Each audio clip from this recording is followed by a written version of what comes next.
आप सभी प्यारे साथियों को मेरा प्यार भरा नमस्कार। मैं शिवा आप सभी लोगों के आपके अपने YouTube channel math bye Shiva में आपका स्वागत करता हूं। हाल ही में सीटेट का रिजल्ट आप सभी लोगों के बीच में आ चुका है। हम लोग इस वीडियो में सीटेट का जो रिजल्ट आया हुआ है उससे रिलेटेड जितनी भी जानकारियां हैं उसका हम लोग एनालिसिस करने वाले हैं। हम लोग देखेंगे कि कितनी मात्रा में बच्चे फेल हो चुके हैं, कितनी मात्रा में बच्चे पास हुए हैं, कितने बच्चों ने परीक्षा को छोड़ दिया। तमाम जितनी भी चीजें पीछे जो परीक्षा बीती है उससे संबंधित हम लोग डिस्कस करेंगे और आगे आने वाली जो परीक्षा है उससे रिलेटेड भी हम लोग जानकारी आपको प्रोवाइड कराएंगे। इस वीडियो में हम लोग चर्चा करने वाले हैं कि आखिर सीटेट का रिजल्ट इस बार कैसा रहा। ठीक है, कितने छात्र पास हुए या फेल हुए, अगली परीक्षा हमारी कब होने वाली है, नया फॉर्म कब तक आने वाला है, और जब नए फॉर्म आ जाएंगे, नई एग्जाम की डेट आ जाएगी तो उसकी तैयारी हम लोग कैसे करेंगे, इस वीडियो में हम लोग डिस्कस करेंगे। और भविष्य की कुछ संभावनाओं के बारे में भी हम लोग डिस्कस करने वाले हैं कि सीटेट का जो आगामी एग्जाम होने वाला है, अगर जो बच्चे इस बार पास नहीं कर पाए हैं तो उनके लिए अगली परीक्षा कितनी महत्वपूर्ण है, इसमें हम लोग बात करने वाले हैं इस वीडियो में। तो चलिए हम लोग शुरुआत करते हैं। सबसे पहले जानते हैं कि इस बार सीटेट का रिजल्ट कैसा रहा। तो आप सभी लोग को जानकारी प्राप्त भी हो चुकी होगी कि इस बार रिजल्ट बहुत ही पुअर है, इस बार रिजल्ट बहुत ही खराब आया है। ज्यादा से ज्यादा मात्रा में बच्चे फेल हो चुके हैं परीक्षा, और बहुत ही कम संख्या में बच्चे परीक्षा को उत्तीर्ण किए हुए हैं। अगर रिजल्ट को हम लोग देखेंगे, अगर मान लीजिए कि कितने छात्र पास तथा फेल हुए हमें ये जानना है, अगर ये देखना है तो आप इस ग्राफ के माध्यम से समझ सकते हैं कि क्या स्थितियां रही हैं इस रिजल्ट में। तो इस रिजल्ट में अगर आप देखेंगे तो जो हमारी परीक्षा, जो एक तो मॉर्निंग बैच में हुई और एक इवनिंग बैच में, यानी जो पेपर 1 हुआ और जो पेपर 2 हुआ। पेपर 1 की परीक्षा देने के लिए 15 लाख बच्चों ने फार्म भरे थे। पेपर 1 के लिए 15 लाख बच्चे फार्म भरे थे, जिसमें से 12 लाख बच्चों ने एग्जाम दिया। ठीक है, 15 लाख फार्म भरे हुए थे बच्चे और 12 लाख बच्चे एग्जाम दिए, यानी मान कर चलिए कि कम से कम 3 लाख बच्चे तो एग्जाम ही छोड़ दिए, परीक्षा दिए ही नहीं। ठीक है, 15 लाख बच्चों में से 12 लाख बच्चे एग्जाम दिए।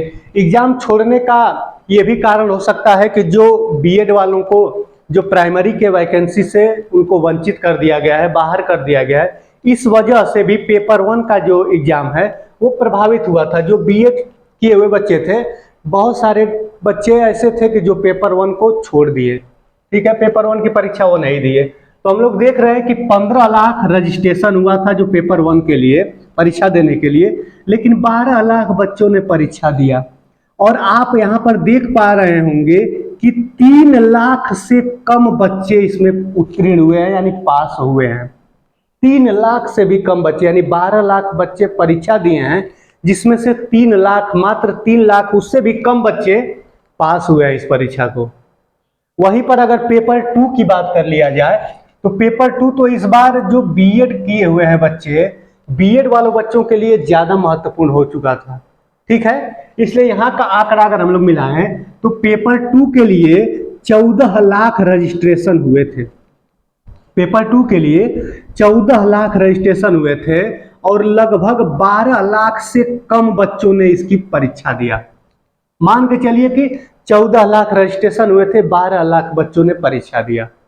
ठीक है, और इसमें कितने बच्चे पास हैं उसका अगर आंकड़ा देखा जाए तो यहाँ तो स्थिति बहुत खराब दिख रही है। आप देखेंगे तो यहाँ पर 1 लाख बच्चे ही पास हुए हैं।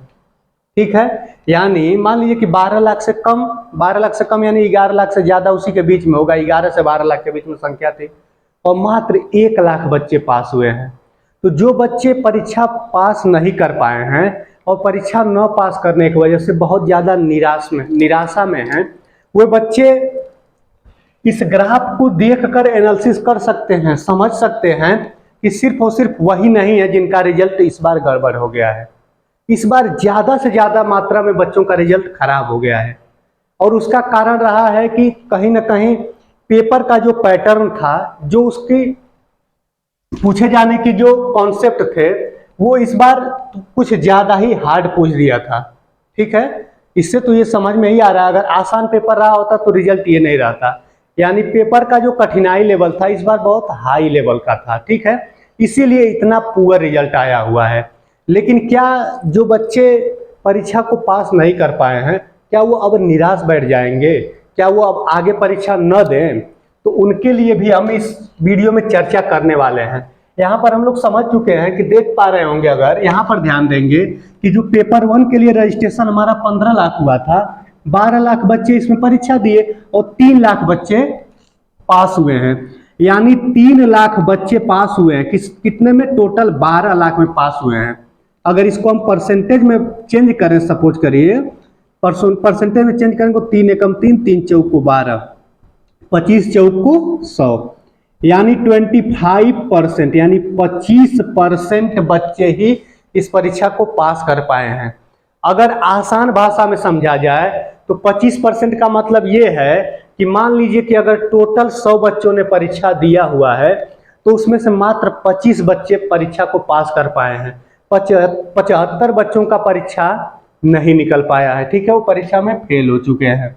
वहीं अगर पेपर 2 की भी बात कर लें हम, तो पेपर 2 की बात अगर आप करेंगे तो हम देख पा रहे हैं कि फार्म कितने भरे गए थे। पेपर 2 के लिए रजिस्ट्रेशन हुआ था 14 लाख। परीक्षा कितने बच्चे दिए हैं? 12 लाख बच्चे परीक्षा दिए। पास हुए हैं मात्र 1 लाख बच्चे। ठीक है ना, यानी 1 लाख बच्चे पास हुए हैं 12 में। इसको भी परसेंटेज में बदल कर देख रहे हैं तो कितना हो जाएगा? लगभग 12 9 108 होता है, यानी 12 × 96 पॉइंट में कुछ आएगा, यानी लगभग 8% लगभग। यानी कहने का मतलब 8% का मतलब ये है कि अगर मान लीजिए कि 100 बच्चे परीक्षा दिए होंगे तो उसमें से मात्र 8 बच्चे ही परीक्षा, जो पेपर 2 का जो एग्जाम था, जो इवनिंग बैच में जो हमारा एग्जाम हुआ था, उसमें मात्र 8 बच्चे पास कर पा रहे हैं। तो आप निराश न होइए, जल्द ही आपके बीच में फिर से इसका नोटिफिकेशन आने वाला है। आइए उसके बारे में भी हम लोग चर्चा करेंगे कि अगली परीक्षा कब होने वाली है। तो अगली परीक्षा का संभावना बनता जा रहा है कि अगली परीक्षा आपका दिसंबर में होने वाली है। इसी दिसंबर 2023 में आपकी परीक्षा होने वाली है। और नया फार्म कब तक आएगा?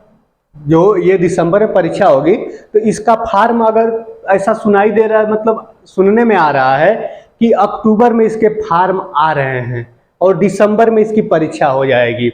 सीटेट का क्या हुआ था कि सीटेट जो कोरोना काल चल रहा था, तो कोरोना काल में सीटेट का जो शेड्यूल था, शेड्यूल थोड़ा सा खराब हो गया था। जो उधर परीक्षाएं कुछ नहीं हो पाई थी तो उसमें थोड़ा शेड्यूल इधर उधर हो गया था। तो सीटेट क्या करना चाहता है, जो सीबीएसई करना यह चाहता है कि अपने शेड्यूल को मेंटेन करना चाहता है, शेड्यूल को सही करना चाहता है।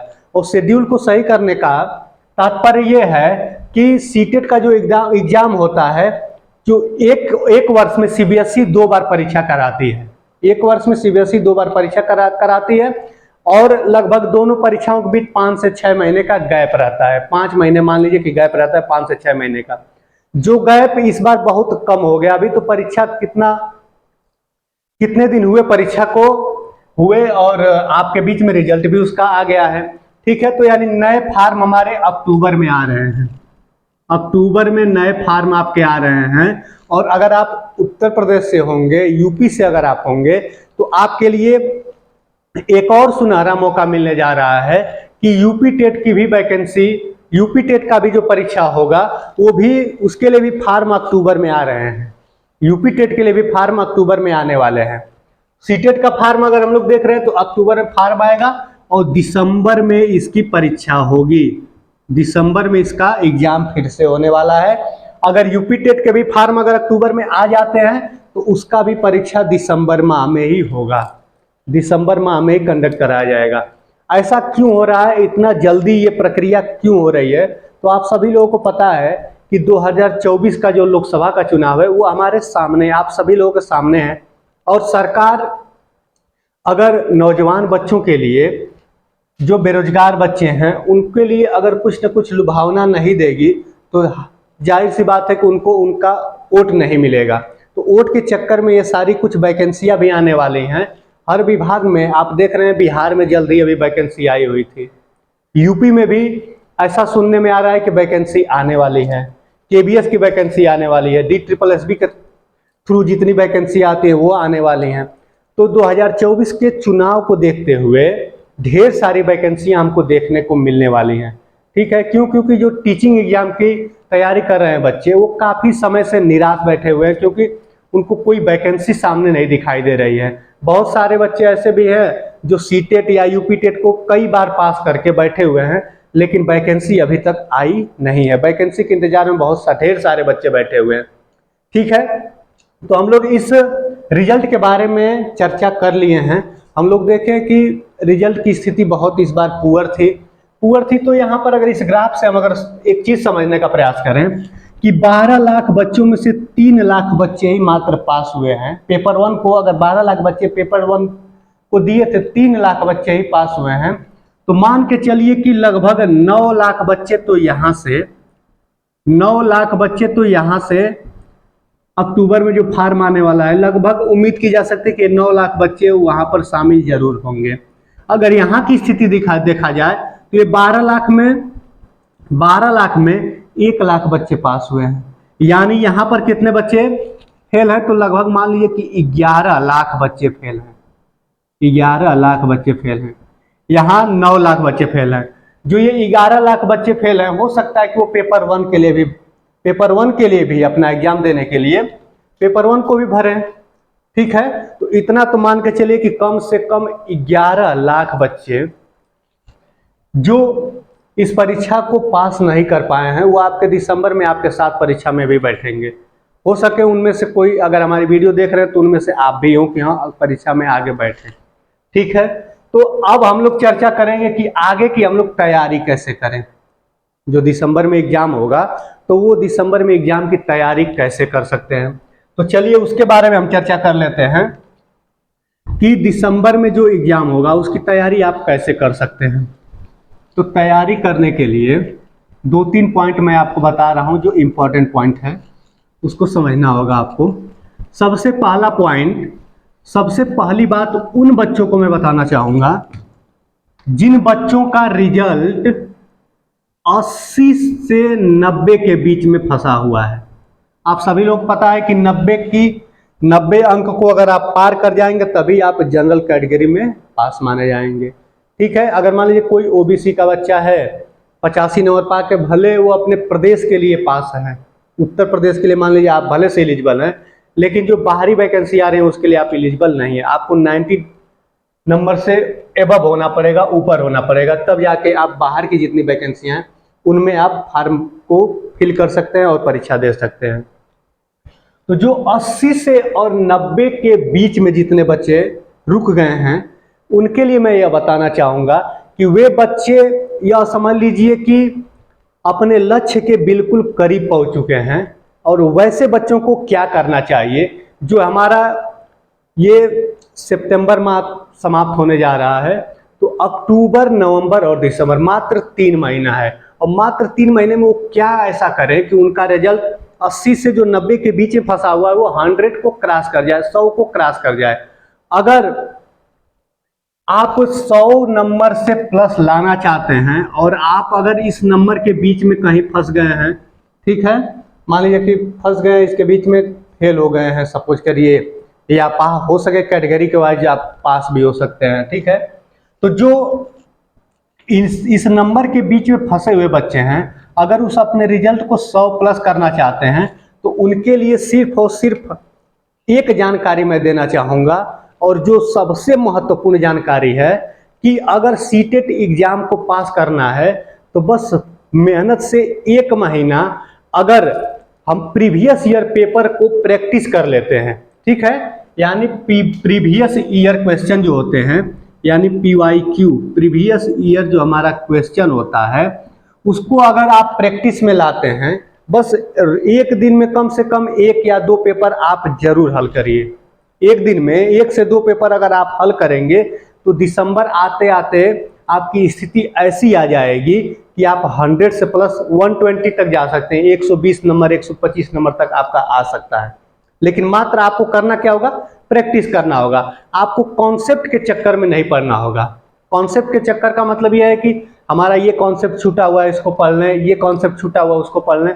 आप 80 से 90 के बीच में अगर हैं तो आपको सिर्फ और सिर्फ प्रैक्टिस पर ध्यान देना चाहिए। जो बच्चे 70 और 80 के बीच में हैं, जो बच्चे 70 और 80 के बीच में हैं, वैसे बच्चों को मेरे नज़र में मैं एवरेज बच्चा मानता हूं कि हाँ ये एवरेज बच्चे हैं, औसत वाले बच्चे हैं, एवरेज बच्चे हैं। इनकी स्थिति न बहुत ज़्यादा सही है न बहुत ज़्यादा खराब है, ठीक है ना। ये परीक्षा को आसानी से पास कर सकते हैं। तो इनके लिए क्या होगा कि ये कॉन्सेप्ट पर भी अपने ध्यान दें और प्रैक्टिस पर भी साथ साथ ध्यान देंगे तो ये भी बच्चे 100 को क्रॉस कर सकते हैं, 100 को क्रॉस कर सकते हैं। यानी अगर सबसे ज्यादा अगर महत्वपूर्ण भूमिका किसी की है तो वो होता है प्रीवियस ईयर क्वेश्चन पेपर की। प्रीवियस ईयर क्वेश्चन पेपर सबसे ज्यादा महत्वपूर्ण भूमिका निभाता है, ठीक है। तो आपको उम्मीद करते हैं सब सारी जानकारी समझ में आ रही होगी। अगर आप मान लीजिए 70 से कम नंबर पाए हुए तो आपको तब तो मेहनत करने की जरूरत है, आपको कॉन्सेप्ट भी सीखना पड़ेगा, प्रैक्टिस भी करना पड़ेगा। लेकिन जो बच्चे 80 से 90 के बीच में फंसे हुए हैं उन बच्चों के लिए हम यही कहना चाहेंगे कि वो सिर्फ और सिर्फ प्रैक्टिस पर ध्यान दें। जितना अधिक से अधिक आप पेपर हल कर लीजिए वो आपके लिए आपके नंबर को उतना ही बढ़ाएगा, ठीक है। उसके बाद से भविष्य की कुछ संभावनाओं पर हम लोग बात कर लें तो भविष्य की कुछ संभावनाओं की स्थिति ये है कि ऐसा सुनने में आ रहा है कि अक्टूबर जो माह है, अक्टूबर माह में यूपी टेट के भी फार्म आने वाले हैं। यानी जो प्रदेश का टेट होने वाला है और जो प्रदेश के टेट होते हैं, तो मान लीजिए अगर आप उत्तर प्रदेश होंगे तो आपको यूपी टेट के बारे में बिल्कुल अच्छे तरीके से पता होगा कि यूपी टेट का भी फार्म आने वाला है, यूपी टीईटी का फार्म भी आने वाला है और सीटेट का भी फार्म आने वाला है, सीटेट का भी फार्म आने वाला है। और दोनों की एग्जाम उम्मीद किया जा रहा है कि दिसंबर में दोनों का एग्जाम हो जाएगा। और 2024 के चुनाव को देखते हुए ऐसा प्रतीत हो रहा है, ऐसी स्थितियां बन रही हैं कि हो सके तो बड़ी मात्रा में हम लोगों को शिक्षक भर्ती देखने को मिलने वाली है, बड़ी संख्या में शिक्षक भर्ती देखने को मिलने वाली है। क्यों? क्योंकि 2024 का लोकसभा का चुनाव सामने और सरकार जब चुनाव लड़ेगी तो किस मुद्दे पर लड़ेगी? अगर छात्रों के बीच में वो जाएंगे, छात्रों के बीच में अगर अपने मुद्दे को रखेंगे, किस बेस पर रखेंगे? ठीक है, तो बीच में वैकेंसी की भरमार आने वाली है। अगर इस बार आप कुछ नंबरों से अगर रह गए हैं तो अपने मेहनत को इतना बढ़ाइए, इतना प्रैक्टिस करिए कि आपका दिसंबर में रिजल्ट अच्छा हो जाए। अभी हाल ही में स्थिति है कि बिहार में वैकेंसी इतने बड़े पैमाने पर आई हुई थी, फिर भर्ती बड़े पैमाने पर आने वाली है। अक्टूबर में ही शायद उसका नोटिफिकेशन आने वाला है कि बड़े लेवल भर्ती आएगी। तो उसमें जो सीटेट में जो एपीयर बच्चे हैं उनको उम्मीद की जा रही है कि उनको भी मौका मिलने वाला है। सीटेट के में जो एपीयर बच्चे रहेंगे उनको भी मौका मिलेगा। तो आप एक साथ दोनों फार्म भर सकते हैं और दोनों चीज़ों की तैयारी कर सकते हैं। ठीक है, उम्मीद करते हैं ये सारी जानकारी आपको पसंद आई होगी। ठीक है, ये वीडियो अगर अच्छा लगा हो तो उन साथियों तक जरूर पहुंचाइए जो इस बार परीक्षा में कुछ नंबरों से वंचित रह गए, अपनी परीक्षा को पास नहीं कर पाए। ठीक है, थैंक यू, धन्यवाद।